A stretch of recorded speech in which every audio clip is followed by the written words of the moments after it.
Hello दोस्तों, आज के इस वीडियो में हम बात करने वाले हैं SBI multi asset allocation fund. तो अगर आपने भी इस म्यूचुअल फंड में अपनी इन्वेस्टमेंट को किया हुआ है या इन फ्यूचर इस म्यूचुअल फंड में अपनी इन्वेस्टमेंट को स्टार्ट करने के बारे में सोच रहे हो तो इस वीडियो को अंत तक जरूर देखिएगा। तो सबसे पहले हम इस म्यूचुअल फंड के फंड ऑब्जेक्टिव के बारे में जान लेते हैं। तो ये एक हाइब्रिड म्यूचुअल फंड है, यानी कि ये इन्वेस्टरों के पैसे को डेब्ट और इक्विटी दोनों में निवेश करता है। अब डेब्ट और इक्विटी दोनों में निवेश करने के कारण ये म्यूचुअल फंड इक्विटी के जैसे आपको रिटर्न्स भी लाकर दे सकता है, और जब मार्केट फॉल होता है तब ये म्यूचुअल फंड आपको प्रोटेक्शन भी प्रोवाइड करता है। तो जो इन्वेस्टर ज़्यादा रिस्क टेकिंग कैपेबिलिटी वाले नहीं है पर एफडी से ज़्यादा रिटर्न्स चाहते हैं, वो लोग इस तरह के म्यूचुअल फंड में अपने इन्वेस्टमेंट को स्टार्ट कर सकते हैं।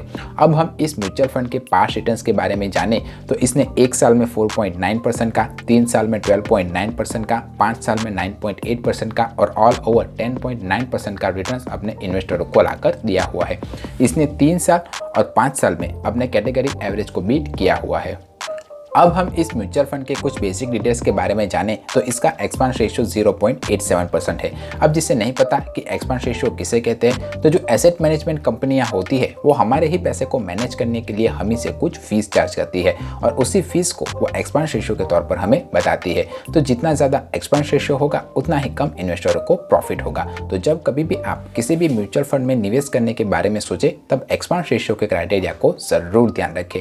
इसका एग्जिट लोड 1% है। अगर आपने एक सर्टेन टाइम ऑफ पीरियड से पहले अपने निवेश के पैसे को अगर निकाल लिया तो आपको 1% का एग्जिट लोड चार्ज देना पड़ेगा। ये एक ओपन एंडेड म्यूचुअल फंड है, यानी कि इन्वेस्टर जब चाहे तब इसमें अपनी इन्वेस्टमेंट को स्टार्ट कर सकता है और जब चाहे तब अपने पैसे को निकाल भी सकता है।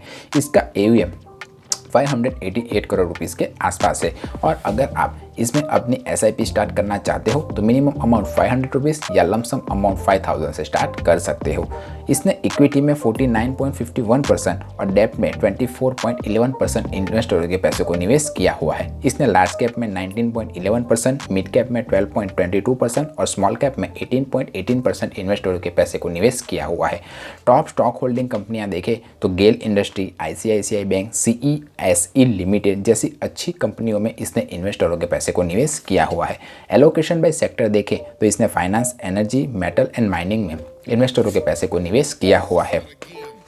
डिस्कोमीटर में आप देख ही सकते हो कि अगर आप इस म्यूचुअल फंड में निवेश करते हो तो इसका जो रिस्क फैक्टर है वो मॉडरेटली थोड़ा हाई है। और ऐसा क्यों? क्योंकि ये इन्वेस्टरों के पैसे को इक्विटी और डेब्ट दोनों में निवेश करता है। इसी के कारण इसका जो रिस्क फैक्टर है वो थोड़ा कम हो जाता है टोटली इक्विटी म्यूचुअल फंड की तुलना में। पर ये म्यूचुअल फंड एफडी से तो ज़्यादा रिस्की माना जाएगा।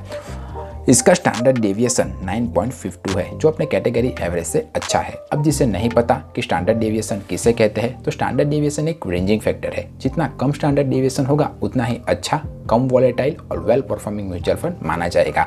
तो जब कभी भी आप किसी भी म्यूचुअल फंड को चुने तब कम स्टैंडर्ड डेविएशन वाले म्यूचुअल फंड को चुनने की कोशिश करिए, आपके लिए बेनिफिशियरी रहेगा। अब हम इस म्यूचुअल फंड पर लगने वाले टैक्स के बारे में बात करें तो अगर आपने 1 साल के बाद अपने निवेश किए पैसे को निकाला तो आपको long term capital gain tax 10% का अपने निवेश के पैसे पर देना पड़ेगा और उसमें से भी आपको 1 लाख रुपीज़ का एग्जेम्पशन मिल जाएगा। पर अगर आपने 1 साल के भीतर ही अपने निवेश किए पैसे को निकाल लिया तो आपको short term capital gain tax 15% का अपनी पूरी रकम पर देना पड़ेगा। अगर आपने भी इस म्यूचुअल फंड में इन्वेस्टमेंट किया हुआ है तो मुझे कमेंट करके बताइए कि ये म्यूचुअल फंड आपको कैसा रिटर्न्स लाकर दे रहा है। मेरे दूसरे व्यूअर्स को हेल्प हो जाएगी। अगर म्यूचुअल फंड से रिलेटेड या फाइनेंस से रिलेटेड कोई और क्वेश्चन या क्वेरी हो तो आप मुझे कमेंट करके पूछ सकते हो या 1-to-1 कॉल पर्सनली बुक कर सकते हो। पर यह बात ध्यान रखिएगा कि 1-to-1 कॉल चार्जेबल रहेगा। अगर ये मेरा वीडियो पसंद आया है तो वीडियो को लाइक कीजिए, चैनल को सब्सक्राइब कीजिए। मिलते हैं अगले वीडियो में, तब तक के लिए बाय बाय।